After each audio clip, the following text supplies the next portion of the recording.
రండి బాబు రండి, నాటుకోళ్ల వేలం పాట పోలీస్ స్టేషన్ లో జరుగుతున్న ఈ వేలానికి వేలైంది. రండి బాబు రండి, వేలం పాట పాడండి, నాటుకోళ్లను పట్టుకోబోండ్రి. ఓ పిల్ల, వార్తలు చెప్పమంటే ఏందో వేలం గీలం అంటావు అనుకుంటున్నారా? అరే వేలమేస్తున్నది నేను కాదు, ఇగో గీడ పోలీసులే. ఇగో ఇవే వేలానికి రెడీగా ఉన్న 2 పుంజులు. ఇక వేలం పాట మొదలు పెట్టండి సార్. 2000, 2500. అబ్బో, ఒకరికి మించి ఒకరు పాడుతున్నారు కదా.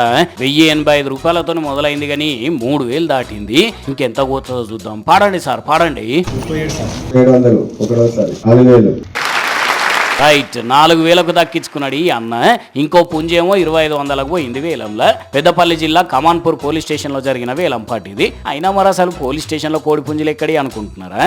ఆ సంగతి ఏందో కూడా ఈ సారే చెప్తాడు. ఈనండి. కోడి పందాలు ఆడుతున్న సమాచారం రావడంతో వెళ్ళి ఆడుతున్న వ్యక్తులను పట్టుకోవడం జరిగింది. ఈ సీజ్ చేసిన 2 కోళ్లను కోర్టు ఆదేశాల మేరకు ఈరోజు వేలం పాట వేస్తుంది. అదన్నట్టు ముచ్చట. కోడి పందాల కాడ పట్టుకొచ్చినాయటి ఇవి. అందుకే వేలం వేస్తే పురాణం సారయ్య, బోనాల సత్తయ్య ఈ ఇద్దరు అన్నలు సొంతం చేసుకున్నారు వీటిని. ఎట్లా అనిపిస్తున్నదే అన్న మరి కోడి పుంజు వచ్చినందుకు?